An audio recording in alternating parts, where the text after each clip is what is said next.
Venga, estructura atómica, tenemos el átomo que está formado por el núcleo y por la corteza, ¿vale? En el núcleo están los protones que tienen carga positiva y los neutrones que tienen carga neutra. Y luego están en la corteza los electrones que tienen carga negativa. Los vamos a escribir como P más, como N y como E menos. Y en concreto los protones y los neutrones, pues los llamamos nucleones, ¿vale? Eso es lo primero. Después, a la hora de representar un elemento, ponemos lo que es el símbolo del elemento y abajo a la izquierda ponemos la Z, que es el número atómico, arriba a la izquierda ponemos la A, que es el número másico, y arriba a la derecha pues ponemos la Q, que es la carga, que la carga puede ser positiva, negativa o neutra, y si es positiva se lo llamaremos catión, si es negativa lo llamaremos anión, y ambos pues se consideran iones. La Z es el número atómico, ¿vale? Que es el número de protones y que será igual al número de electrones si el elemento es neutro, es decir, si no tiene carga, ¿eh? Si la carga es neutra. Y la A sería el número másico, que es el número de nucleones, es decir, el número de protones más el número de neutrones. Y la fórmula que relaciona por las dos cosas anteriores sería pues que A es igual a Z más N, donde Z sería por número de protones y N pues sería el número de neutrones, ¿vale? Y hemos despejado también de lo que es la fórmula, cada cosa pues para calcular o bien la A teniendo la Z y la N, o bien la Z para calcular A, o sea, teniendo A y N, o bien para calcular la N teniendo A y teniendo Z, ¿vale? Venga, pues sigo. Un ejemplo de esto, bueno, antes de poner un ejemplo, hemos dicho que pues hay elementos que tienen carga positiva y hay elementos que tienen carga negativa. Si tenemos un elemento X, carga positiva, y al lado un número el que sea, ¿vale? Para saber el número de electrones será igual al número de protones, y en el caso de que esté sumando, pues se le resta el número que tengamos, pues eso, en la parte de arriba. Mientras que si el elemento tiene carga negativa, pues para calcular el número de electrones, tenemos que poner el número de protones más el número que tengamos arriba. Es decir, el signo contrario, si está sumando, pues restando, y si está restando, pues sumando, ¿vale? ¿Esto por qué? Es porque en el caso de los que tienen carga positiva, los electrones se pierden, ¿vale? Entonces, si los electrones se pierden, pues el número de electrones va a disminuir, mientras que en el caso de que tenga carga negativa es porque los electrones se han ganado, se ganan, y si los electrones se ganan, entonces aumenta de esta manera, ¿vale? Entonces, ejemplo de esto, imaginaos que tengo el cloro con un 17 aquí, con un 35 aquí, con un menos aquí.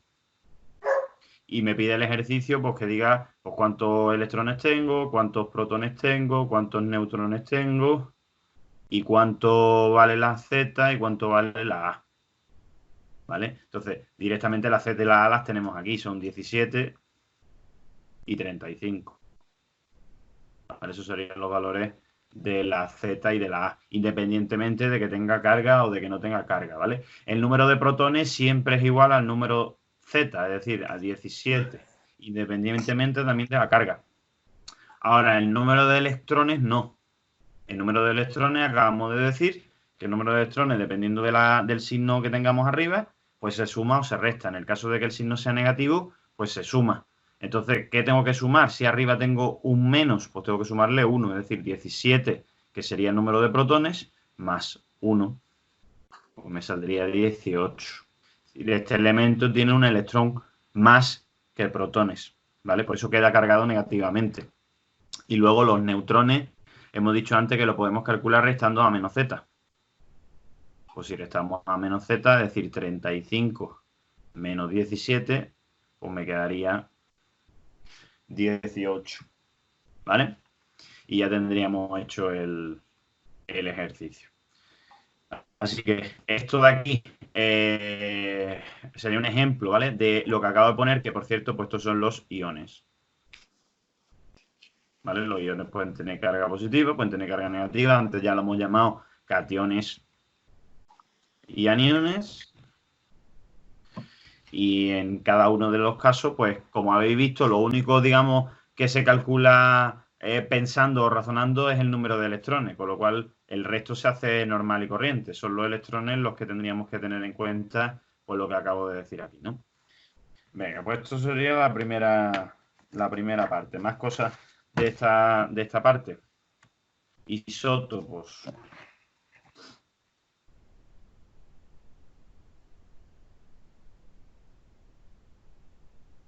Vale. ¿Qué son isótopos? Isótopos, primero voy a poner la definición, ¿vale? Son átomos del mismo tipo, o sea, del mismo elemento, ¿vale? Es decir, que tienen la misma Z, pero con distinto número de neutrones. Es decir, diferente A. Misma Z y diferente A, ¿vale? Ejemplos de isótopos.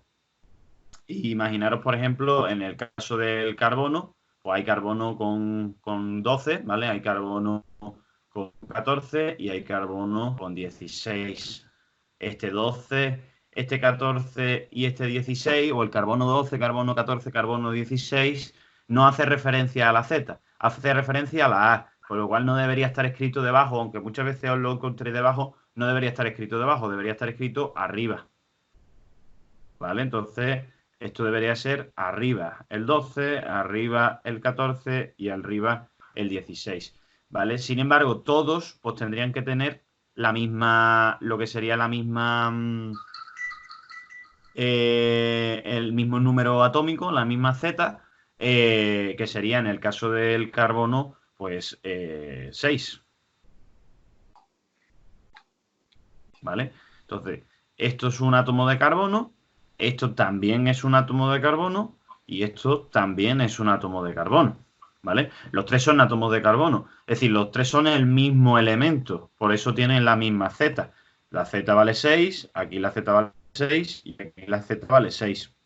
Sin embargo, el número de neutrones es distinto. ¿Por qué? Porque si esto es la A y esto es la Z, entonces el número de neutrones de aquí pues sería 12 menos 6, que es 6. En el caso del segundo, el número de neutrones será 14 menos 6, que es 8.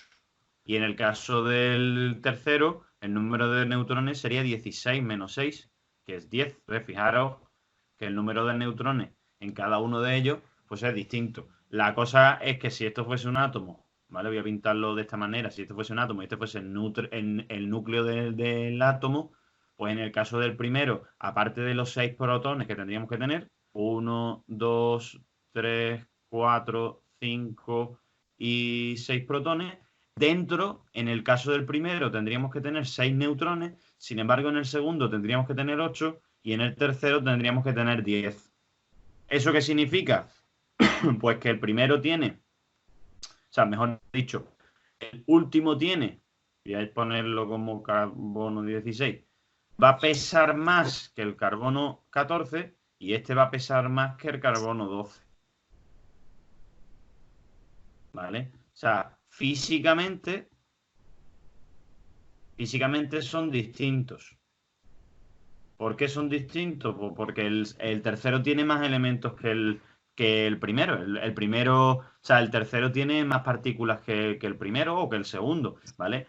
Ten en cuenta que si esto tiene 6 protones y 10 neutrones, en total tiene eso, tiene 16 partículas en el núcleo. Aquí tenemos 14 partículas en el núcleo y aquí tenemos 12 solamente partículas en el núcleo. Con lo cual eso hace que este pese más que este y este pese más que este. Pero el peso es una propiedad física, no química. Químicamente se consideran iguales, ¿vale? Y químicamente a los tres elementos pues se les considera iguales. Entonces, Gonzalo, por ejemplo, en física, lo que son los isótopos los va a dar en la física nuclear. ¿Vale? Esa parte la vas a dar porque el hecho de que un átomo tenga más o tenga menos neutrones, pues lo hace que pese más y lo hace que pese menos y por tanto, pues ya sabemos que si pesa más, pues irá más rápido o más lento según pues eso, la masa que tenga, ¿no? El átomo. Químicamente no, químicamente son iguales, no hay diferencia entre ellos, ¿vale? Entonces, ¿qué se hace químicamente? Químicamente se hace lo siguiente. Cuando a mí me dicen, por ejemplo, que tomamos una muestra de cloro, por poner un ejemplo, ¿vale? Del elemento cloro, esa muestra de cloro normalmente está formado por átomos de un isótopo de cloro y por átomos de otro isótopo de cloro distinto. Imaginaros el primero que fuese pues un cloro 35 y el otro que fuese pues un cloro 37. ¿Vale? Y además, dentro de esta muestra que cojo de cloro, pues resulta que de toda la muestra, el 75% es del primer tipo de cloro, de isótopo de cloro, y el 25% restante, por tanto, pues será del otro, ¿vale? Entonces, nosotros sabemos que si esto es un átomo que pesa una cosa y este átomo pesa otra cosa distinta, porque acabo de decir que son distintos en cuanto a peso, en cuanto a masa, ¿vale? Si me preguntaran cuál es la masa atómica del cloro, nosotros cuando decimos que es la masa o cuánto decimos que es la masa atómica del cloro. Normalmente decimos que es 35,5, ¿no? Y además decimos UMAS, ¿verdad? Vamos a ver si es verdad. ¿Cómo se calcula esto? Pues la masa atómica de un elemento lo vamos a calcular a partir de lo que es lo que es el porcentaje de cada isótopo en la muestra y de la masa atómica de cada elemento. ¿Vale? Entonces, ¿qué es lo que tendríamos que hacer? Pues tendríamos que calcular el 75% de 35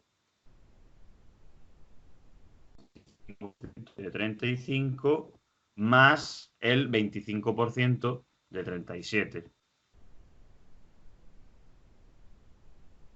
¿Vale? De esta manera, pues ¿qué conseguimos? Como 75% es 0,75 por 35 y el 25% es 0,25 por 37, pues haciendo esta cuenta resulta que sale 35,5.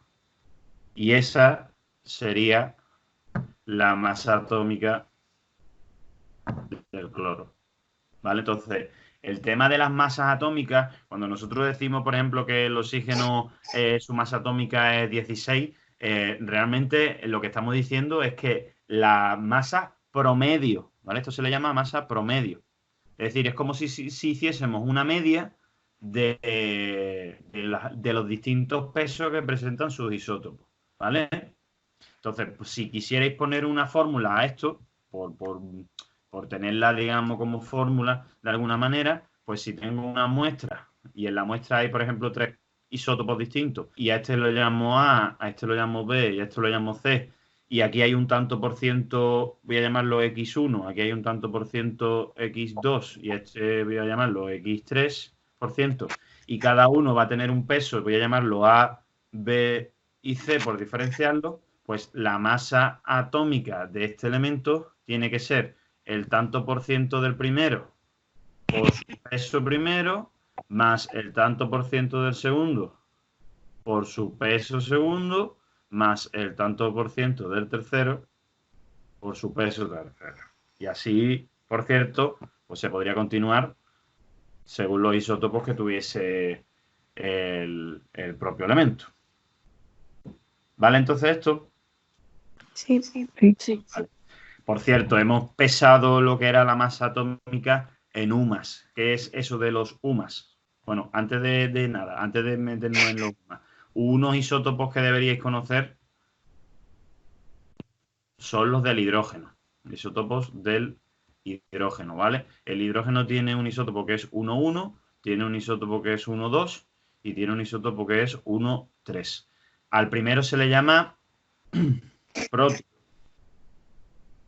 Al segundo se le llama deuterio y al último se le llama tritio. ¿Vale? Esos son los 3 isótopos del hidrógeno y los nombres que recibe cada uno de ellos. Los 3 son hidrógenos, ¿eh? No hay diferencia. ¿Me podéis decir cuántos neutrones tendría cada uno? ¿Cuántos neutrones tendría el primero? El primero 0, ¿no? El primero no tendría neutrones porque 1 menos 1 es 0. El segundo tendría 2 menos 1, 1 y 3 menos 1, 2. ¿Vale? O sea que si este fuese el núcleo del hidrógeno, pues en el núcleo del hidrógeno tiene que haber un protón y ya está. No daría más nada. En el núcleo del segundo tendría que haber un protón y un neutrón. Y en el tercero tendríamos que tener un protón y dos neutrones. ¿Vale? Por eso esto pesa más que esto y por eso esto pesa más que esto. ¿De acuerdo? Vale. Venga, pues sigo entonces con lo que estaba diciendo. El UMA o la unidad de masa atómica.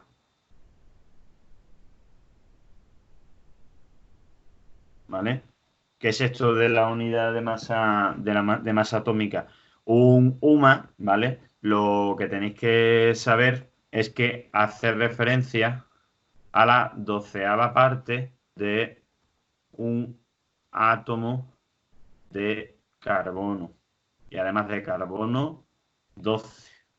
¿Vale? Esta es la definición de UMA. Es decir, un UMA es lo que pesa la 12ª parte de un átomo de carbono 12. Nosotros, un átomo de carbono 12, ¿cuánto decimos normalmente que pesa? Pues carbono, ¿cuánto pesa? Pues 12. Si un carbono pesa 12 UMAs, ¿cuál es la 12ª parte de 12 UMAs? Pues un UMA. ¿Vale? O sea, esta es la definición, ¿vale? Básicamente de lo que es la masa atómica. Un UMA, se utiliza la palabra UMA, ¿por qué? Pues porque pesar un átomo en kilos no tiene sentido porque un átomo es tan pequeño que no podemos pesarlo en kilos. Se ha buscado, digamos, una unidad nueva, ¿no? Para lo que es pesar un átomo. En el caso de los átomos, de las moléculas, pues se utiliza el UMA. ¿Cuál es la equivalencia de un UMA en kilogramos? ¿Vale? Pues un UMA es 1,66 por 10 elevado a la menos 27 kilogramos.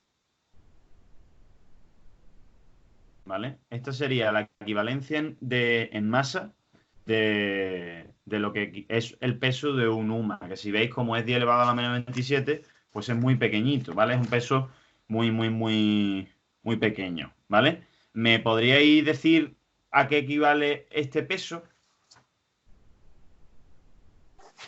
Gonzalo, ¿tú lo has visto ya esta masa en física? Creo que no. ¿Crees que no, verdad? ¿A qué equivale 1,66 por 10 elevado a la menos 27? Pues equivale a la masa del protón. O sea, un protón siempre va a pesar 1,66 por 10 elevado a la menos 27. ¿Vale? Vale. Así que cuando hablamos de un UMA, de no sé cuántos UMA, realmente en el caso, por ejemplo, del carbono 12, pues realmente es como si estuviésemos diciendo que la masa del carbono 12 son 12 UMAs. ¿Por qué? Porque su átomo pesa lo mismo que pesarían 12 protones. O sea, es como compararlo con el peso de los protones, ¿vale? Venga, pues otra cosa menos. Sigo, ¿vale?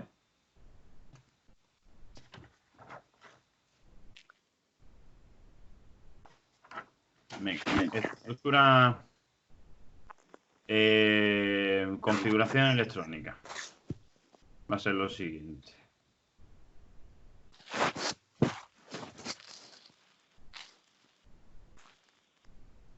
Configuración electrónica. Venga. ¿Qué es la configuración electrónica? La configuración electrónica viene a decirnos la distribución de los electrones en el átomo. Y dentro del átomo, obviamente, pues en lo que es la corteza, que es donde está, ¿no? En las distintas capas que presenta la corteza del átomo. Esa es la configuración electrónica. A la hora de hacer la configuración electrónica, vamos a seguir un diagrama. Es el diagrama de Moeller. ¿Vale? Ese diagrama, el diagrama de Moeller, pues se hace de una manera en concreto y ahora explicaré el porqué, ¿vale? Así que lo voy a hacer primero el diagrama y ahora explico el porqué. 1S, 2S, 2P, 3S, 3P, 3D, 4S, 4P, 4D, 4F. 5S, 5P, 5D, 5F, 6S, 6P, 6D y 7S y 7P, ¿vale? Este sería el esquema y el orden a la hora de rellenarlo pues va a ser este de aquí,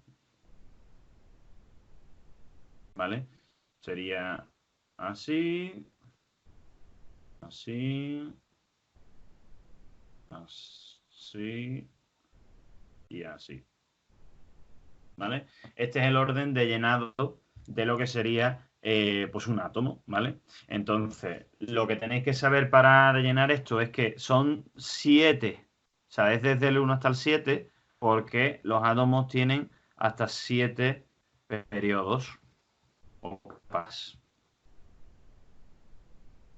¿vale? Por eso son 7. Y luego en cada capa, porque está la primera capa, está la segunda, está la tercera, está la cuarta, está en la quinta, está en la sexta y está la séptima. En cada capa, pues hay una serie de lo que se llaman orbitales, ¿vale? Orbitales pues, pueden ser de tipo S, pueden ser de tipo P, pueden ser de tipo D y pueden ser de tipo F. Los orbitales S normalmente lo vamos a representar en 3 dimensiones pues, como si fuese una esfera, como si fuese una pelota, ¿vale? En el caso de los orbitales P lo vamos a pintar como si fuesen pues, dos globos unidos, se le llama forma lobular, ¿vale? Los orbitales D y los orbitales F tienen formas más complejas a la hora de representarlo, entonces este y este pues no lo vamos a pintar, pero estos dos sí tenemos que saber pintarlo, ¿vale? Y en concreto lo que tenemos que saber es que los orbitales S pues caben hasta 2 electrones como máximo, en los orbitales P caben hasta 6 electrones como máximo, en los D caben 10 electrones y en los F caben hasta 14, ¿vale? Por eso encima de la S pues se pone un 2 porque me indica el número de electrones que cabe como máximo. En las P pues se le pondría 6. En las D pues se le pondría 10. Y en las F se pondría 14. ¿Vale? Entonces, estos son los orbitales.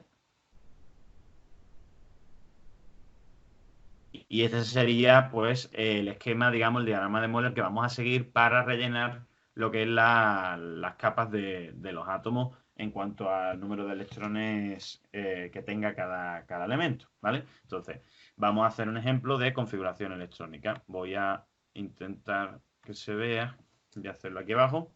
Vamos a seguir con el ejemplo del cloro, que hemos dicho que el cloro era 17 y 35 o 17 y 37, es decir, que a mí lo que me interesa sobre todo es el que la Z sea 17 y el hecho de que la Z sea 17 y de que el elemento sea neutro porque no tiene carga, pues me indica que el número de electrones pues también son 17. Por tanto, tengo que colocar 17 electrones en el átomo. ¿Cómo los voy a ir colocando? Pues siguiendo el esquema. El primer orbital que me encuentro es el 1s y hemos dicho que como máximo caben 2 electrones. O sea que de momento iría el 1s2. Ya tengo 2 electrones colocados. El siguiente es el 2s2, por lo cual ya irían 4. Luego tendríamos el 2p6, ¿vale? Que serían 4 y 6, que son 10. El siguiente sería el 3s2. El siguiente, pues, sería el 3P. Y fijaros que ya tengo 2 y 2, 4 y 6 son 10 y 2 son 12. Como necesito llegar hasta 17, solamente me hacen falta 5. Y en el P, como máximo, caben 6. Entonces, solamente pintaríamos el 5. ¿Vale? Entonces, esta es la configuración electrónica en este caso, del cloro. ¿Vale? ¿Qué me dice esta configuración electrónica? Pues me dice varias cosas. Lo primero que tengo que saber es que el número, el coeficiente, el 2 y luego el 3, pues me va a dividir esto en capas, ¿no? En niveles. Esta es la primera capa, esta es la segunda capa y esta pues sería la tercera capa. Luego, la capa más grande que tengamos de todas se le llama pues capa de valencia. ¿Vale? Esta es la capa de valencia. Y la capa de valencia pues me va a indicar sobre todo el periodo en el que se encuentra el elemento dentro de lo que es la tabla periódica, ¿vale? Así que en este caso pues el periodo sería 3. El cloro está en el periodo 3. Después, el hecho de que tengamos 2 electrones en el orbital S de la capa 3 y tengamos 5 electrones en el orbital P de la capa 3, me dice que en total tengo 7 electrones en esta capa. A esos electrones pues se le llamaban electrones de valencia. ¿Vale? Son los electrones de valencia. ¿Para qué sirve esto de los electrones de valencia? Pues sobre todo me va a servir para sacar el ion más estable.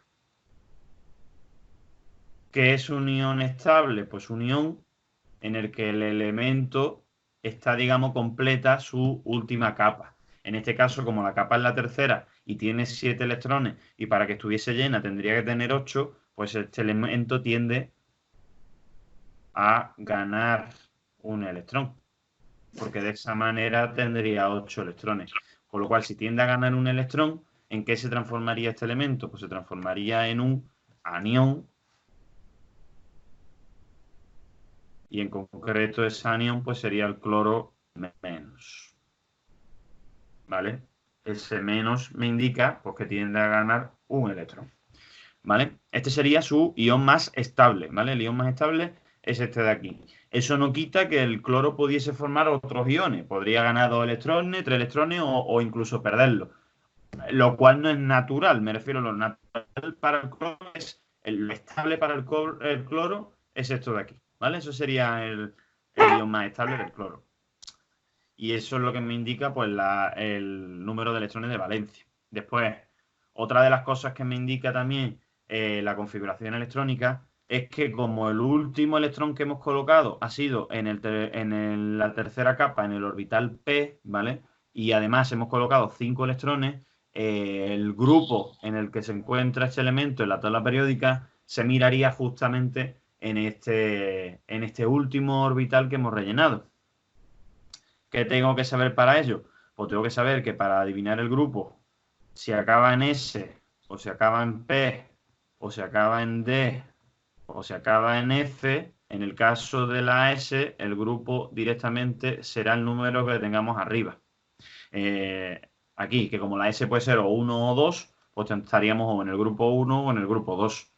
En el caso de que el orbital fuese de tipo P, para sacar el grupo, tendríamos que sumarle a 12 la n que tengamos arriba, es decir, el número que tengamos arriba. En el caso de que sea D, pues tendríamos que sumarle solamente 2. Y en el caso de que sea F, no tiene grupo porque está en la parte de los lantánidos o actínidos. Y estos, pues, en la tabla periódica no están en ningún grupo en concreto. Es más, están aparte, ¿no? Están siempre, estas serían las dos filas que tenemos siempre en la tabla periódica, pues en la parte de abajo, ¿no? Si la tabla periódica fuese algo así, pues normalmente aquí abajo me ponen dos filas, ¿no? Los lantánidos y los actínidos. Pues estos de aquí son estos, que no están dentro de ningún grupo. Ahora, el resto sí. Y de hecho, lo que se suele hacer con la tabla periódica es dividirla en, de hecho, voy a hacer esto más para allá, porque esto realmente es más para allá, es dividirla por tal que así, ¿vale? Y aquí estaría el grupo S, aquí estarían los de la D y aquí estarían los de la P. La F serían todo esto. Es decir, que si un elemento termina, su orbital termina en S o en D o en P o en F, ya sabríamos realmente dónde está. Y de hecho, aquí hay 2 grupos, en total aquí hay 10 grupos y en total aquí hay 6 grupos porque son el número total de electrones que caben en cada orbital. En los orbitales S pues caben hasta 2, en los orbitales P pues caben hasta 6, en los D caben hasta 10 y en los F de hecho pues hay hasta 14. Entonces, a la S directamente, si es un 1 o si es un 2, pues se pone directamente. En el caso de los P, ¿por qué se le suma 12? Pues se le suma 12 porque tengo que sumarle los 10 que tengo aquí más los 2 que tengo aquí. Es decir, 12. Y en el caso de la D solamente tengo que sumarle los 2 que tengo delante, que sería 2. ¿Vale? Entonces, por eso, pues todo esto, ¿no? Y en el caso de, voy a marcarlo esto así, en otro color para que se distinga. En el caso de este elemento, del cloro, pues el grupo en el que está el grupo del cloro, pues va a ser precisamente que cada en P5, pues va a ser el grupo 12 más 5, es decir, pues 17. ¿vale? El grupo del cloro sería 17 y el periodo pues sería 3. O sea que ya sabríamos básicamente que el cloro en la tabla periódica pues estaría aproximadamente pues en la tercera fila y en el grupo 17. El cloro estaría pues por aquí. Entonces para eso sirve el sacar la configuración electrónica para localizar el elemento dentro de lo que es dentro de lo que es la tabla periódica, ¿vale? Venga, pues eso es la configuración electrónica, ¿vale? Vale, ahora vamos a explicar el porqué del orden de llenado este que hemos puesto en lo que es el diagrama de Müller. Nosotros hemos puesto una flecha y hemos dicho que sigan así, pero no hemos dicho el porqué. Digamos, lo hemos impuesto, ¿no? Tiene un porqué, ¿vale? Eso tiene un porqué. Pero antes de explicar eso, pues tenemos que ver lo que son los números cuánticos. Así que vamos a ver los números cuánticos. A ver. Aquí. Venga, números cuánticos.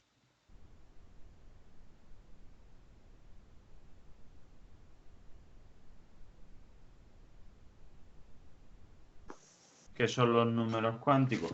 Pues los números cuánticos son una serie de números que me van a indicar o me van a dar una información acerca de lo que es el electrón, ¿vale? De un electrón en concreto, ¿vale? Entonces los números cuánticos pues son 4, que son la N, la L, la M y la S, ¿vale?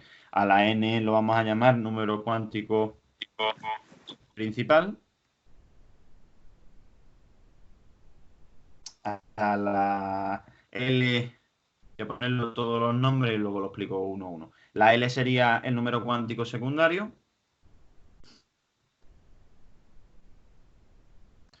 También se le llama azimutal. El número cuántico M es el número cuántico magnético.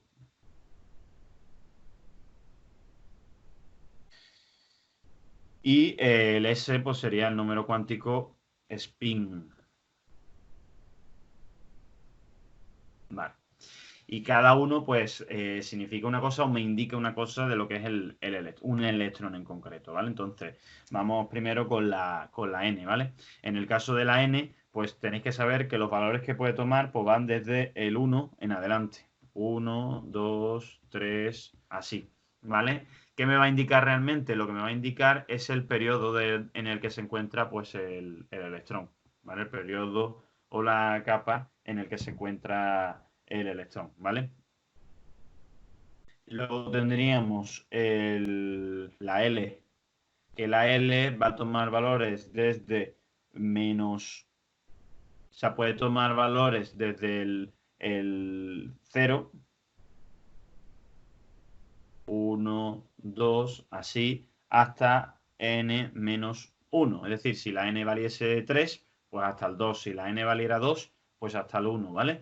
Estos serían los valores que tomaría la n y me va a indicar el tipo de orbital. ¿Vale? Entonces es importante que sepáis que si la L vale 0, pues el orbital va a ser de tipo S.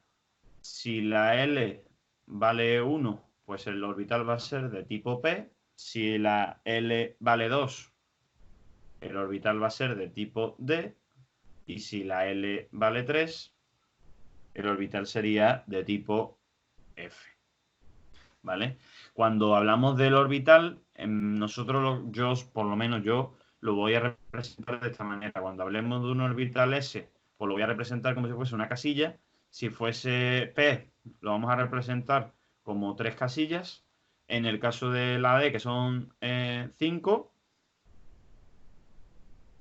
¿vale? Y en el caso de la F, pues serían 7. 1, 2, 3, 4, 5, 6 y 7, ¿vale? Esa es la manera que vamos a tener de representar los orbitales. Ahora, el número cuántico magnético M va desde menos L, pasando por el 0, hasta más L.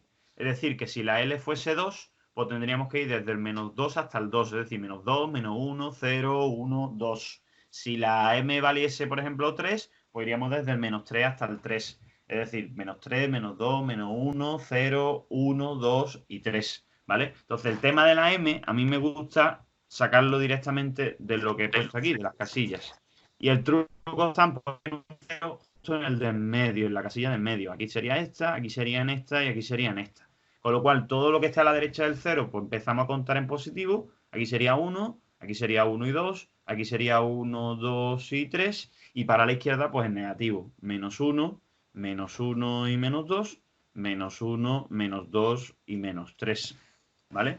Entonces, estos numeritos de aquí arriba se corresponden precisamente a las m. Si la L vale 0, pues la m tiene que valer 0. Si la L vale 1, pues la m tiene que valer desde el menos 1 hasta el 1. Si la L vale 2, desde el menos 2 hasta el 2. Y si la L vale 3, desde el menos 3 hasta el 3. ¿Vale? Y luego está el número S. El número cuántico S, que puede valer o menos un medio o más un medio, y lo que me indica realmente es el sentido de giro. Normalmente yo voy a representar el menos un medio para abajo y el más un medio para arriba, ¿vale? Pero no hay ninguna regla en realidad, ¿vale? No tiene por qué ser así, pero yo lo voy a hacer así. El menos un medio lo voy a poner siempre para abajo y el otro sería para arriba. Y ya digo, indica el sentido de giro de lo que son los electrones, ¿vale? Entonces, en el caso de las casillas, pues que sepáis que siempre se rellenan primero las que van hacia arriba, siempre sería así, y luego a continuación pues se pondría las de abajo. Es decir, que primero se pone para arriba, para arriba, para arriba, y luego para abajo, para abajo, para abajo. Aquí sería primero para arriba y luego para abajo. Aquí sería primero esta, luego este, luego este, luego este, luego este, y cuando necesitara poner más electrones, empezaría ya por el final, pero para abajo. Así. Y aquí lo mismo. Esto sería para arriba, para arriba, para arriba, para arriba, para arriba.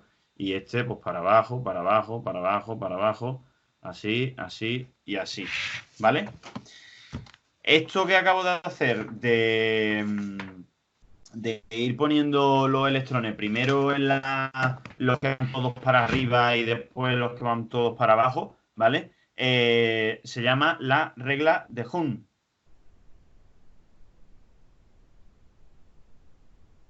¿Vale? La regla de Hund, o máxima multiplicidad, también se le llama, máxima multiplicidad. La máxima multiplicidad lo que me dice es que mientras sea posible, los electrones se colocan en solitario en los orbitales de cada subnivel, evitando formar parejas en el mismo orbital. Por eso se van llenando todos, primero este, luego este, luego este, y cuando ya están todos, digamos, con algún electrón, entonces volvemos al principio y ya vamos colocando los segundos, ¿vale? Entonces, antes de meternos con lo que sería la parte del explicar el porqué del diagrama de Moller y del sentido ese que he puesto, de la flecha esa que he puesto, voy a haceros un ejemplo de número cuántico. Volvemos al ejemplo del cloro, ¿vale? El cloro tenía Z17 y entonces, pues, su configuración electrónica hemos dicho que es 1s2, 2s2, 2p6, 3s2 y 3p5, ¿vale? Cuando nosotros escribimos la configuración electrónica, normalmente la ponemos así, pero ahora que hemos visto lo que son las casillas, pues podríamos representar todo esto con casillas. Es decir, este sería el orbital 1s, luego tendríamos un orbital 2s, luego tendríamos un orbital 2p, luego tendríamos un 3s y luego tendríamos un 3p, que sería pues algo así. El orbital 3s, 1s2 está completo porque tiene dos electrones, así que tendríamos que ponerlo así. El 2s2 estaría completo también. El 2p6, pues tendríamos uno por aquí, otro por aquí, y luego uno por aquí, uno por aquí y uno por aquí. Ese es el 2p6. Luego tendríamos el 3s2, que sería también completo. Y luego llegamos al último y tenemos solamente 5. Entonces, como solamente tenemos 5, tenemos 1, 2, 3, 4 y 5. Este es el último que he colocado. A ese electrón que es el último que he colocado se le llama electrón diferenciador. Y normalmente cuando me piden el número cuántico de un átomo en concreto, en este caso del cloro, me estarían pidiendo el número cuántico de este. O sea, del que coloco el último. Entonces, como los números cuánticos son n, l, m y s, pues vamos a ir rellenando. ¿Qué es la n en un número cuántico? La capa en la que está el electrón. Este electrón está en la capa 3, con lo cual el número cuántico de ese electrón pues tiene que ser 3. ¿Qué es la L? La L es el tipo de orbital y hemos dicho que cuando el orbital es de tipo P, pues la L tiene que valer 1. Así que esto tiene que ser pues un 1. Si el orbital es de tipo P, es decir, si la L vale 1, pues entonces aquí estaría el 0, aquí estaría el menos 1, aquí estaría el 1 y por tanto la M me va a indicar en qué casilla de las tres que tiene el orbital pues está, que en este caso pues estaría en la casilla 0, así que la M tendría que valer 0. Y luego la S que me indica el sentido del giro, yo en este caso como lo he puesto para abajo y he dicho que para abajo va a ser lo negativo, menos un medio, pues pondríamos menos un medio. Y este sería el número cuántico de ese electrón en concreto, que es el electrón diferenciador. Si me pidieran otro, si me pidieran, por ejemplo, yo qué sé, pues este de aquí, este número cuántico de aquí, como está en la segunda capa, pues la n valdría 2, como está en un orbital p, pues la l valdría 1, por el hecho de estar en un p y aquí estar el 0, aquí estar el 1 y aquí estar el menos 1, pues este estaría en el 1 y como va para arriba, pues sería más un medio. Y esta es la forma de sacar lo que son los números cuánticos. ¿Vale? ¿Qué ocurre? Que hay veces que no me piden los 4 números cuánticos, sino que me pueden pedir solamente 3 o solamente 2 o solamente incluso 1. ¿Vale? Entonces, cuando me pidan solamente la n, me estarían pidiendo el nivel energético. Si me preguntan en qué nivel energético está, pues lo que hago simplemente es decir la capa en la que está el electrón. Si me preguntaran la N, o sea, si tuviese que contestar con los dos primeros, con la N y con la L, pues me estarían preguntando por el subnivel energético. Energético. Si me preguntaran por N, por L y por M, estarían preguntando por el orbital. Y si me preguntaran por N, por L, por M y por S, que son los 4, ahí es cuando ya me están preguntando por un electrón en concreto. ¿Vale? Por eso yo de momento el ejemplo que he hecho ha sido pues de un electrón en concreto, de hecho he hecho de dos. El primero era el electrón diferenciador y luego otro pues que me ha dado la gana. Realmente cada electrón que yo he representado antes aquí en las casillas, pues cada electrón tiene su propio número cuántico. Ahora bien, me pueden pedir, pues eso, que digan qué nivel energético está, o que diga si está en un subnivel energético en concreto, o el orbital, que esto es una pregunta muy común. Normalmente os suelen preguntar que digáis el número cuántico del orbital, y entonces pues ya tendríamos que poner pues solamente la N, la L y la M. Es decir, el orbital pensar que se refiere pues, a una parte de las de aquí.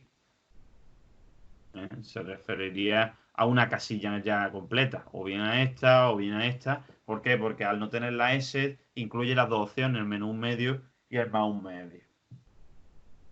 ¿Vale?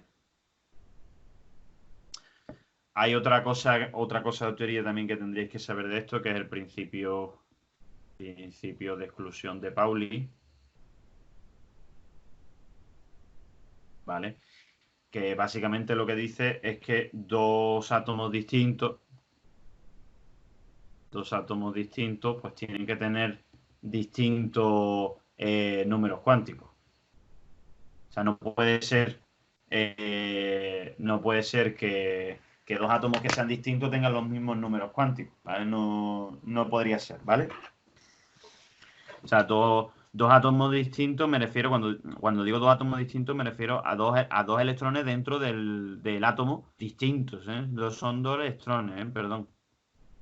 Dos electrones distintos en un átomo, pues tienen que tener cada uno números cuánticos distintos. Por eso este tenía uno y este tiene otro. O sea, es imposible que dos electrones pues tengan el mismo número cuántico, ¿vale? Y ahora otra cosita que no he puesto antes, que la pongo por aquí, es que en el orbital de tipo P, ¿vale? Yo he puesto aquí -1, 0 y 1, pero los orbitales de tipo P normalmente los solemos llamar pues al primero PX, al segundo PI y al tercero PZ. En vez de -1, 0 y 1, pues se le suele llamar PX, PI y PZ, ¿vale? ¿Y qué significado, o sea, y cómo se representa eso? Pues eso se va a representar, que esto lo vamos a necesitar, de hecho, cuando veamos el tema de enlaces, pues lo vamos a representar en 3 dimensiones.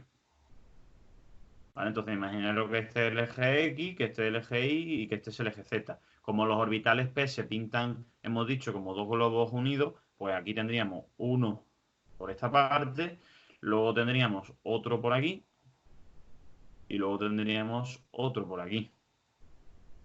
¿Vale? Entonces, tendríamos eso, las 3 dimensiones, ¿vale?